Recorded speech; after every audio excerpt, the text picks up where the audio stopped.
News, सच जरूरी है। नमस्कार, दिन भर की तमाम बड़ी खबरों में आपका स्वागत है। मैं हूं आपके साथ सोनल। आज आपको ऐसे खबरों से रूबरू कराएंगे जो पॉलिटिक्स की सियासत के पन्नों पर एक नया इतिहास बनाते चलते हैं। 91 गालियां और बजरंग दल जैसे मुद्दों का जमीन पर क्या असर है? प्रधानमंत्री नरेंद्र मोदी जी ने कर्नाटक में भारतीय जनता पार्टी की जीत सुनिश्चित करने के लिए जी जान लगा दी है।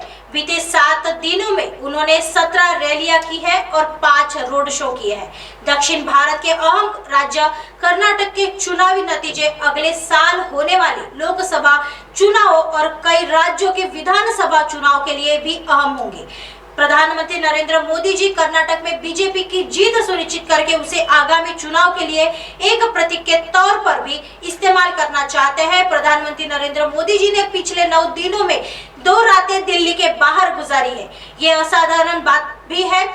उन्होंने ऐसा इसलिए किया ताकि वो कर्नाटक में 3 से 4 रैलियां और रोड शो कर सके। कर्नाटक में चुनाव प्रचार आज शाम 5 बजे समाप्त हो जाएगा और 10 मई को वोट डाले जाएंगे। कर्नाटक के चुनावी नतीजे 13 मई को आएंगे। प्रधानमंत्री नरेंद्र मोदी जी का कर्नाटक पर इतना ज्यादा ध्यान देना इसलिए भी अहम है क्योंकि वो उस राज्य में अपनी पार्टी की किस्मत बदलना चाहते हैं जहां 1985 के बाद से कोई सत्ताधारी दल दोबारा सत्ता में वापसी नहीं कर सका है। ये चुनाव अभियान इस लिहाज से भी अहम है क्योंकि पहला चुनाव है जब कर्नाटक में बीजेपी के सबसे बड़े नेता बीएस येदियुरप्पा पार्टी के चुनाव अभियान का नेतृत्व नहीं कर रहे हैं। येदियुरप्पा ने अपने दम पर 2008 में पार्टी को सत्ता दिलाई थी और साल 2018 में त्रिशंकु विधानसभा के बाद 2019 में पार्टी की सरकार बनाने में अहम भूमिका भी निभाई थी। दोनों मौके पर भारतीय जनता पार्टी ने 110 और 104 सीटें हासिल की थी। दोनों ही बार 224 सदस्यों वाली विधानसभा की जादुई संख्या 113 को पार्टी नहीं छू सकी थी। इस चुनाव का एक और पहलू यह है कि इस बार बीजेपी को राज्य में सत्ता विरोधी लहर का सामना करना पड़ रहा है। कई महीने पहले कांग्रेस ने बीजेपी पर भ्रष्टाचार के आरोप लगाते हुए इसे 40% कमीशन वाली सरकार कहा था। भ्रष्टाचार के मुद्दे पर बीजेपी को घेरने के अलावा कांग्रेस ने अपने चुनाव अभियान में 4 गारंटी जनता को दी है जो बेरोजगार और महंगाई जैसे अहम मुद्दों से जनता को राहत दिलाने का भरोसा देती है। प्रधानमंत्री नरेंद्र मोदी जी ने 29 अप्रैल को राज्य में अपना चुनावी अभियान शुरू किया और कांग्रेस की तरफ से अपने आप पर लगाए गए आरोपों को अपने चुनावी अभियान का केंद्र बनाया। उन्होंने कांग्रेसी नेताओं के जहरीले सांप, नालायक बेटा जैसे बयानों का हवाला देते हुए कहा कि किस तरह से कांग्रेसी नेता उन्हें गाली देते हैं और उन पर व्यक्तिगत टिप्पणी करते हैं।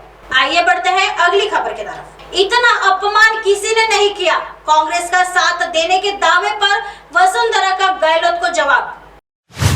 भारतीय जनता पार्टी भाजपा की वरिष्ठ नेता वसुंधरा राजे ने राजस्थान के मुख्यमंत्री अशोक गहलोत ने उन आरोपों का जवाब दिया है जिसमें उन्होंने दावा किया था कि पूर्व सीएम ने सचिन पायलट के बगावत के समय उनकी सरकार बचाई थी। राजे ने गहलोत के दावों को अपमान और साजिश बताते हुए चुनौती दी। उन्होंने कहा कि यदि गहलोत के पास इस बात का सबूत है कि उनके विधायकों ने रिश्वत ली थी तो वह एफआईआर दर्ज कराए। राजे ने देर शाम एक बयान जारी किया और गहलोत के आरोपों को नकारा। उन्होंने मुख्यमंत्री की ओर से गृह मंत्री अमित शाह पर लगाए गए आरोपों को झूठ बताते हुए अपने अपमान का भी आरोप लगाया। उन्होंने कहा कि जिस तरह गहलोत ने उनका अपमान किया ऐसा राजस्थान में किसी ने अब तक नहीं किया था। वसुंधरा ने कहा, गहलोत का बयान मेरे खिलाफ साजिश है।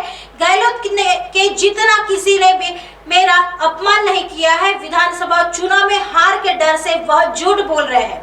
उन्होंने ऐसे झूठे आरोप अपने ही पार्टी में बगावत से विचलित होकर लगाए हैं। इससे पहले केंद्रीय मंत्री गजेंद्र सिंह शेखावत ने भी गहलोत के दावों को झूठा करार दिया था और पूछा कि उन्होंने केस क्यों नहीं दर्ज करा है। गहलोत ने वसुंधरा का साथ मिलने के बाद ऐसे समय पर कई है जब उनकी पार्टी के ही नेता और पूर्व उप मुख्यमंत्री सचिन पायलट दोनों नेताओं के बीच मिलीभगत के दावे कर रहे हैं।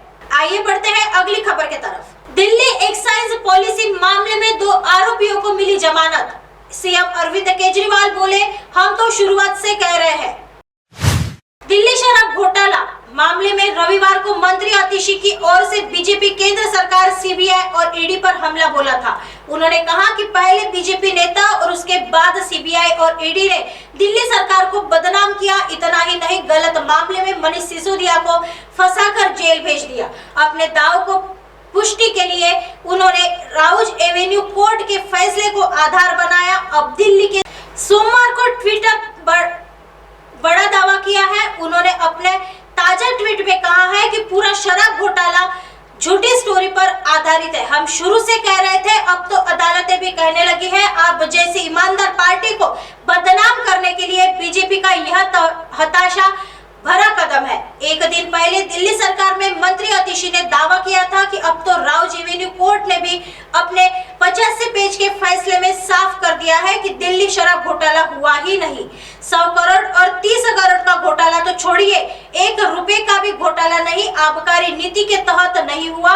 उन्होंने कोर्ट के फैसले का हवाला देते हुए कहा कि पिछले 1 साल से बीजेपी के नेता अलग अलग मंचों से दिल्ली सरकार को शराब घोटाले को लेकर बदनाम करते आए हैं। वही काम केंद्र ने के इशारे पर सीबीआई और ईडी ने किया। सीबीआई ने तो झूठे मुकदमे बनाकर मनीष सिसोदिया को 26 फरवरी को गिरफ्तार कर जेल भेज दिया। क्या अब बीजेपी के नेता कहेंगे कि शराब घोटाला हुआ ही नहीं? ऐसे ही दिन भर की तमाम बड़ी खबरों से आपको रूबरू कराएंगे। तब तक बने रहिए MNS न्यूज के साथ। नमस्कार।